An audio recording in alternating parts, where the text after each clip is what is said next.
Frank Muir goes into languages and investigates the humor of the subject with the help of Alfred Marks.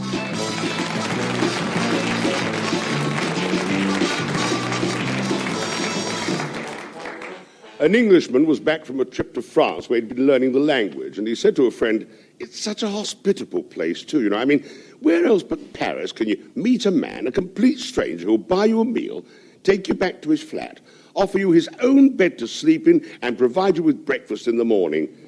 His friend said, "Did it happen to you?" He said, "No, it happened to my sister."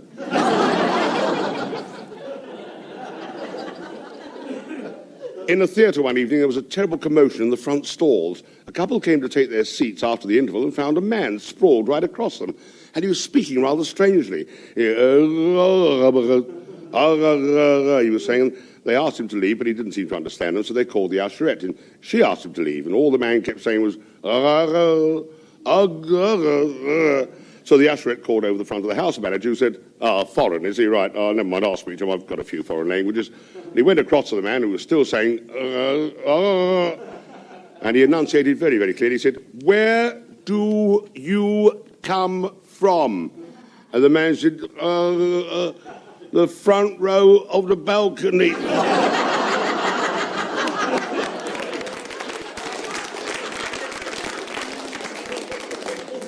You know, for years I travelled and acquired polish. Now I speak French, Italian, Japanese, and Chippendale. Chippendale's furniture. Yeah, well, how do you think I got the polish? Fellow walks up to a friend of his and he said, "My word, what a beautiful dog, this enormous Alsatian." He said, he said, "Not only is it a good-looking dog, but it also speaks a foreign language." So you're joking. He's been to university. He said, "Well, get him to say something in a foreign language." The dog went, "Meow." Hi, now, class, any boy, what's the meaning of the French expression, salle à manger? Sales manager. Britain was giving independence to yet another of its African colonies. They sent a high-ranking diplomat out to hand over.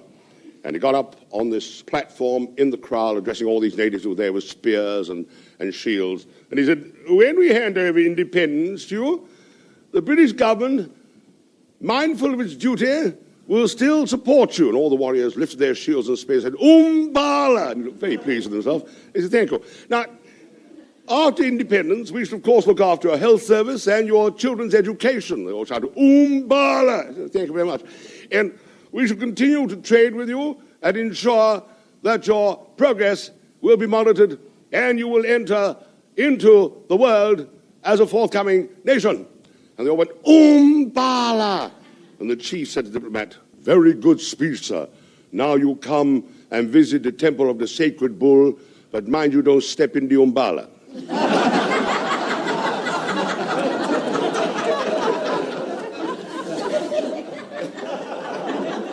In the First World War, when China and Britain were allies, China had an imperial army.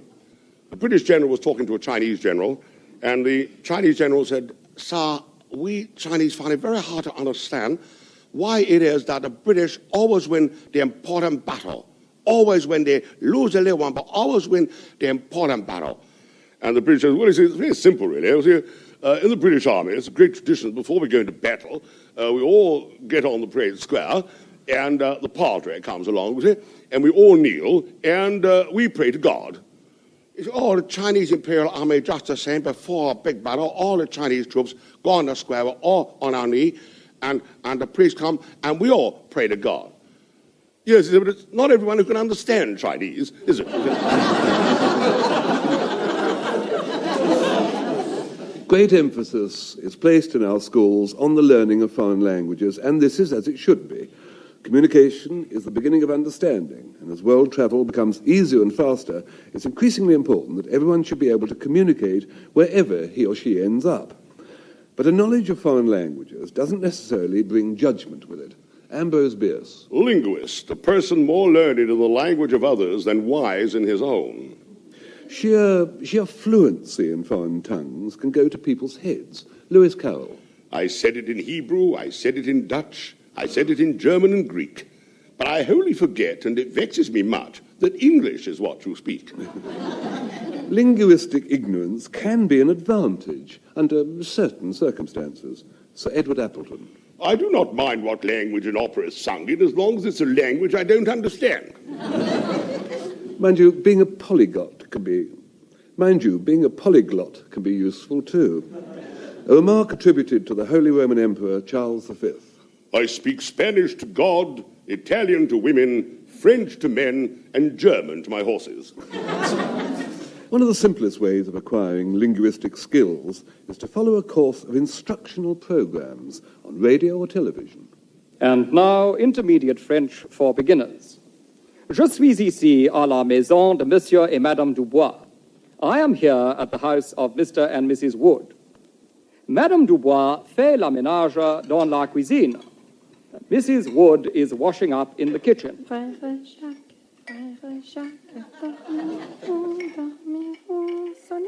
Brother Jack, sleep well, ring the bell, and let's have a ding-dong. Ah, voilà Monsieur Dubois. Ah, there is Mr. Wood. Ah, Henri. Ah, Henry. Hello, Clotilde. Hello, Clotilde. You are early tonight. Oui, j'ai fini à la bonne heure au bureau. Yes, I finished early at the office. Quelle nouvelle aujourd'hui? What's been happening today? Rien. Nothing. Qui est-il? Who is he?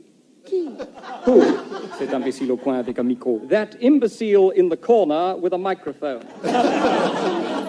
Jamais. I've never seen him, never.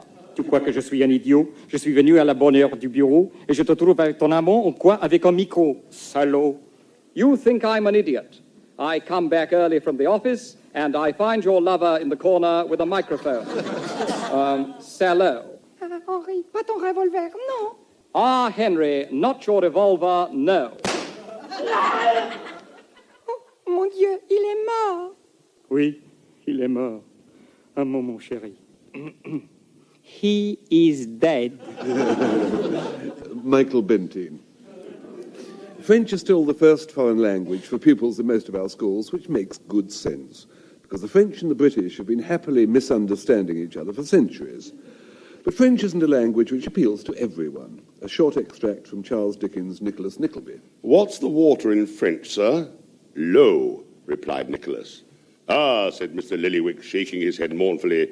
I thought as much. Low, eh? I don't think anything of that language, nothing at all. Here's a confident little poem on learning the language by Ogden Nash. It's called Chacun a son Berlitz. French is easy. At speaking French, I'm the champ of the Champs-Élysées. And since I can speak Parisian without a flaw, I will tell you why the crows, or les corbeaux, always win their battle against the scarecrows. It's on account of their esprit de corps.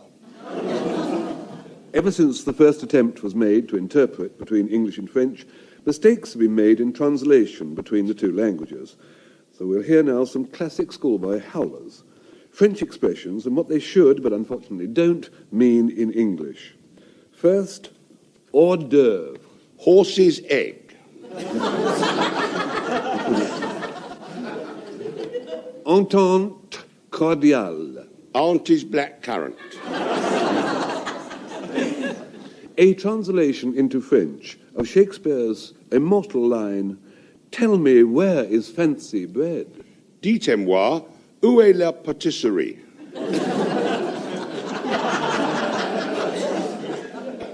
Finally, a translation into English of a French line, "Seule bonne femme est un œuf." One good woman is enough. Foreign languages are difficult, though. What one really needs is a running translation.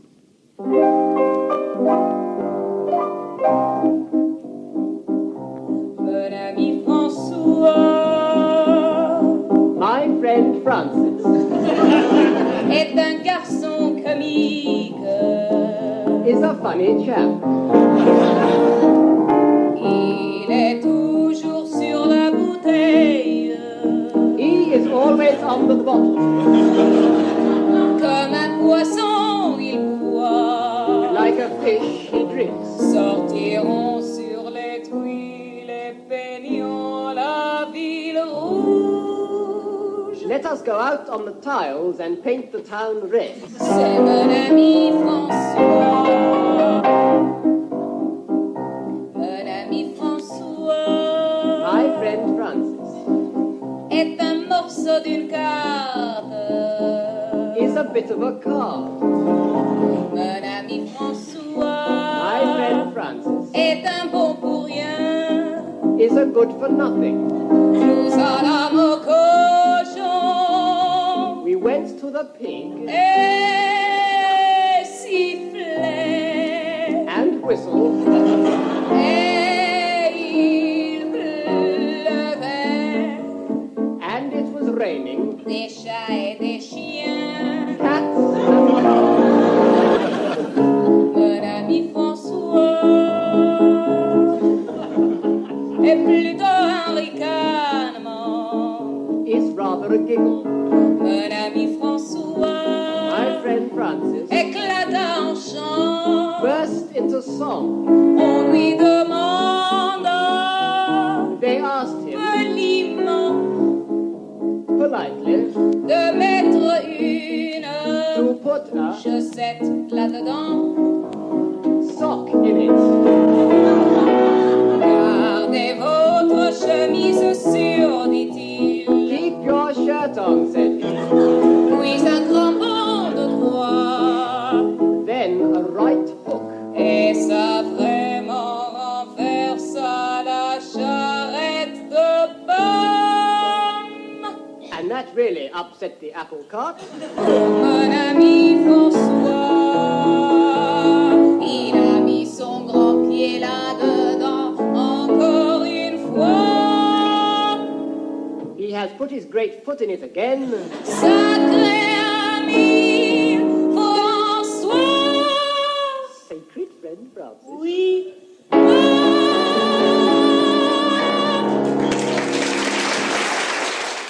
That was John Gould, and the singer was Adele Weston.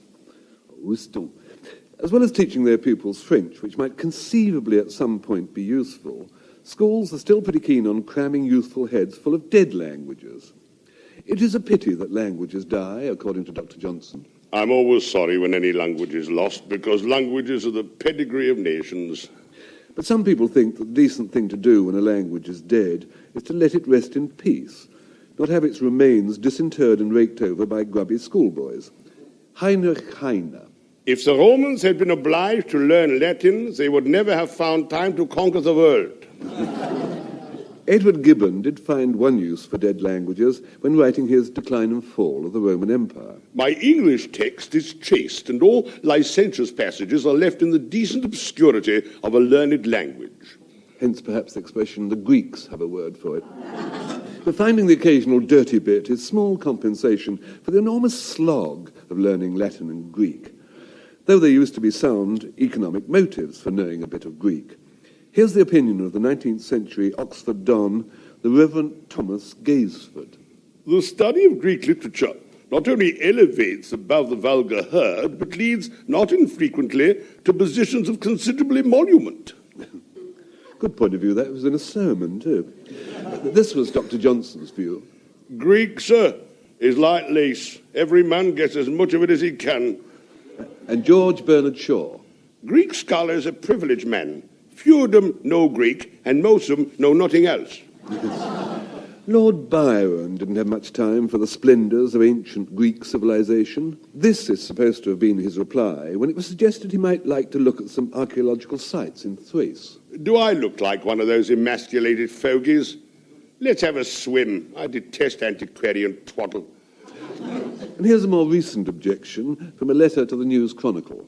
Yesterday, somebody who should know about it told me the ancient Greeks were homosexuals. If so, they were a thoroughly bad lot. It's high time we banned Greek from our schools and universities. Dead languages have been quite as productive as living ones, as schoolboy howlers. Let's hear a few logical but incorrect translations from the Latin. First, pax in bello. Freedom from indigestion. Infradig. Living in lodgings. Sotto voce. In a drunken voice. Let's hear one from the Greek. The word hypothesis comes from two Greek words, hippo, a horse, and thesis, placing. So it means putting something on a horse. It's flogging a dead language here. Rather than Greek, perhaps one would do better to learn a really obscure living language. Say, Tongan. Oh, it's hard to say. Holima kitty luka chi chi chi. But in Tonga, that means no. If I ever have the money, 'tis to Tonga I shall go. For each lovely Tongan maiden there will gladly make a date. And by the time she's said, Hulima kitty luka chi chi chi, it is usually too late. Michael Flanders and Donald Swan. Differences in languages tend to bring chauvinism to the surface. Everyone feels happier with their own language than anyone else's. Here's Mark Twain on Leonardo da Vinci. They spell it Vinci and pronounce it Vinci. Foreigners always spell better than they pronounce. Our own Winston Churchill. Everybody has a right to pronounce foreign names as he chooses. He certainly did. Pronunciation, of course, is at the heart of a full appreciation of foreign languages. All right, everybody. Settle down, please. Hello, boys and girls.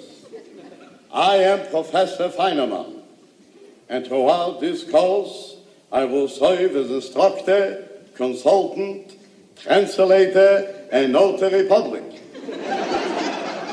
May I welcome you to our new course, Jewish 101 and 102.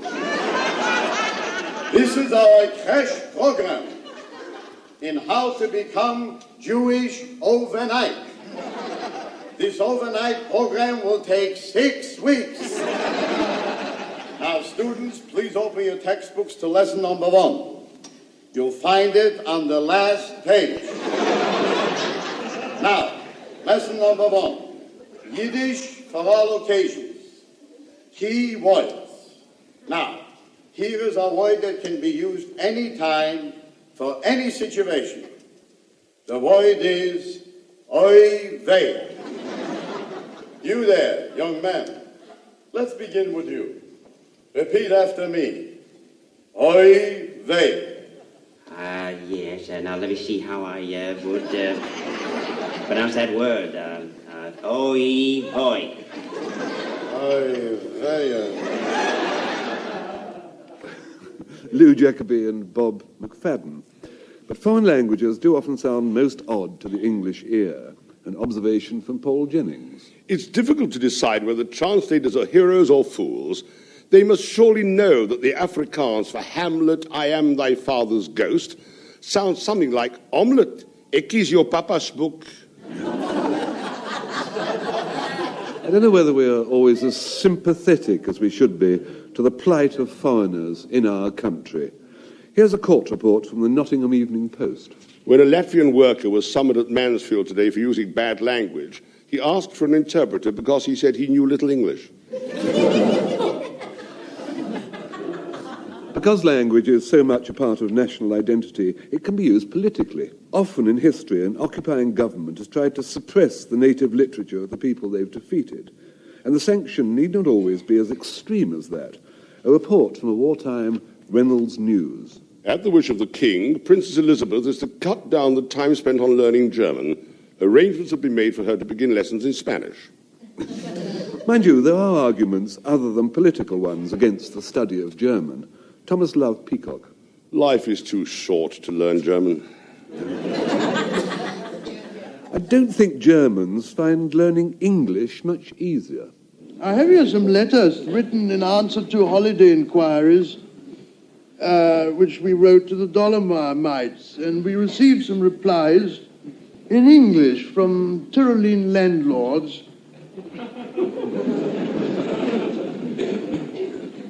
We have ample garage accommodation for your char.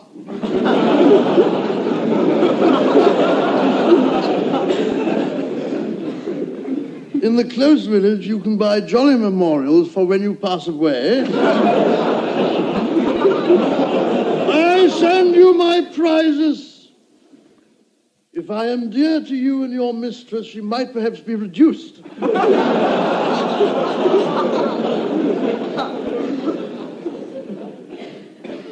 We are also noted for having children.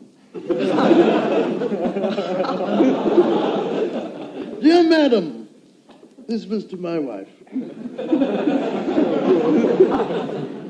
I am honorable to accept your impossible request. Unhappy it is, I here have not bedroom with bath. A bathroom with bed I have.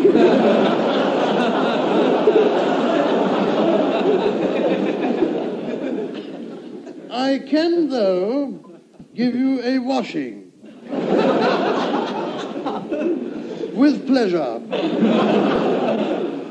In a most clean spring with no person to see. I insist that you will like this.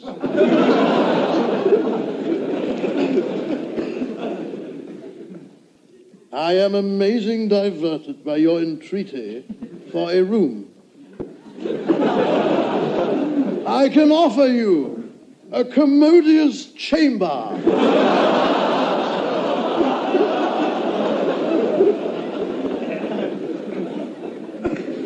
With a balcony imminent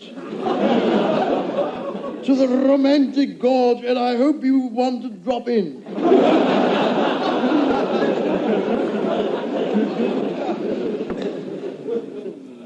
A vivacious stream washes my doorsteps. So do not concern yourself that I am not too good in bath. I am superb in bed.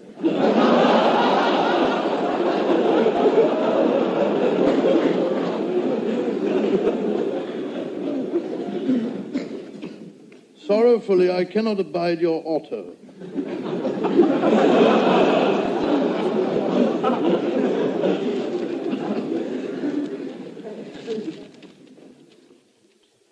This is it. Having freshly taken over the proprietary of this notorious house.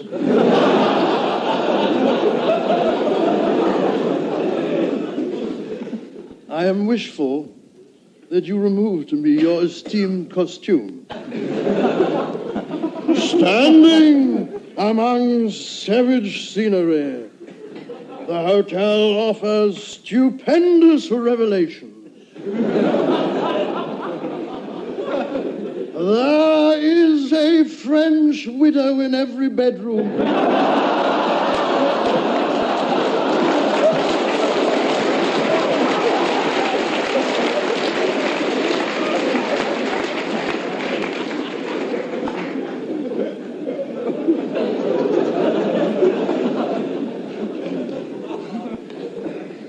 Affording delightful prospects. It was the late Gerard Hoffnung. Ideally, the understanding of foreign languages should be the cement of international relations, leading to good humour and cooperation. A report from a California paper. Impressed by the courtesy and friendship of their Spanish-speaking guides, the Chileans reciprocated by inviting a number of air station officers to a farewell party aboard the Esmeralda on Tuesday evening. The Esmeralda sailed from San Francisco on Tuesday morning. In wartime, there can be a wonderful camaraderie between people of different tongues. Here's part of a dispatch printed in the Daily Telegraph during the last war. In no man's land, a resident of Athens with only the slightest knowledge of English was halted by a British tank. He was asked for his name and address, which he willingly gave. Immediately afterwards, the tank plopped 3 shells into the unfortunate man's house. A typical Athenian, the man saw the joke, laughing heartily when the coincidence was later explained by the tank crew. Mind you, we can't be too proud in this country of our understanding of foreign tongues, particularly Oriental ones. A recent report from the world of advertising, published in the Evening News. An ad they would discontinue is the one on a black background saying, "I thought the Kama Sutra was an Indian restaurant until I discovered Smirnoff." The agency explained, "We made a survey and found 60% of people did think it was an Indian restaurant."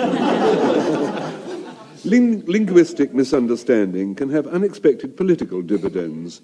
A report from the Sunday Times. Many immigrants vote Labour because they think the labour exchanges where they sign on for unemployment benefit belong to the Labour Party. But it's not just with immigrants that language problems occur in the British Isles. There are plenty of difficulties of understanding between the Welsh, English, Irish and Scots. Ah, the Scots. I think it's time for another language lesson, this time Paliarma, Glasgow. Just sail? Aye, geez a couple of kippers, pan of links, 4 tooty scones and a bag of babs. No trick, Mark. Oh, have he-ho, just a tanner. Deirdre, do you want a sweetie? I'm easy. Aye, I know that, but what do you want? What do you want? Bought a chocolate? No, I'll no bore with a bore of chocolate. I've got a bore and I'll get another bore of more. I'll get a pair of pears. Where are pears? Pair of pears on a chair out there. They're a rare pair of pears. Oh, our pears fell on a flare. Horrid, you pear. You're just in for a tear. Give it a rare. It is time now to look at some of the things we have said. When the young man, or chancer, as he is sometimes called in our language, enters the shop, the lady behind the counter says, Chassel? Chassel. This, of course, is a traditional greeting, but we only use it to a person we know well. Had the gentleman been a complete stranger, the shop lady would have given him the more formal greeting, Sanofi. To this we add the word colde, and so we have the phrase Sanofi colde.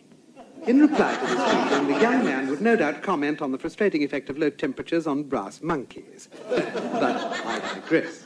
The trancer began by saying to the shop lady, Geez a couple of kippers, pan of links, 4 tooty scones and a bag of babs. Notice the use of the word geezer. It simply means give me a. And so we have the interesting compounds frequently used in Glasgow, geezer, hop, geezer, lenia, pound, and geezer, sucatcher, orange. But back to our little shop. The man asks the young miss what sort of confectionery she prefers. She counters tenderly by inquiring if he desires a bar of chocolate, or chocolate, as we call it. He replies, No, I'll not bore with a bar of chocolate. I've got a bar and I'll get another bar of more. What is the difference between the word bora, meaning bother, and bora, meaning bar off? I'll no bother with a bar of chocolate. I shall not bother with a bar of chocolate. Next he turns his attention to pears. Oh, I'll get a pair of pears. Where are pears? Here a pair of pears on a chair out there. Let us study that rather lovely sentence. Here a pair of pears on a chair out there. Remember, era, there is or there are, and this must not be confused with pera, which means pair of. But the words era and pera are often used together. Thus we have, here a pair of tin consolas. There are two intellectuals. And when a Glasgow lady goes shopping for lingerie, she may be heard to say, here a pair of bloomers. For the sentence, there are two vivacious young ladies, we say, here a pair of Harrys. Now, finally, in the shop, the young man has inadvertently dropped a pear on the floor. He cries, The pears fell on a flare. Note particularly the word fellona. This is generally applied to a gentleman who has been celebrating. We frequently use the word, for example, in Hogmanay. Thus, Raffaella fell on a pavement. Yes. Next week, we'll see what happens when Deirdre and Jeremy go, Dunradunny. Tataradu. Tataranu. Tataradu. Tataranu. Tataradu. That's lovely. Stanley Baxter with Doris McLatchie and Claire Richards. Finally, a very British complaint from a letter to the Evening Chronicle. How can the French expect to attract our tourist trade? This year, at 5 different French hotels, the tap marked C turned out to be H. Next week, we'll be going into mathematics. Till then, auf Wiedersehen.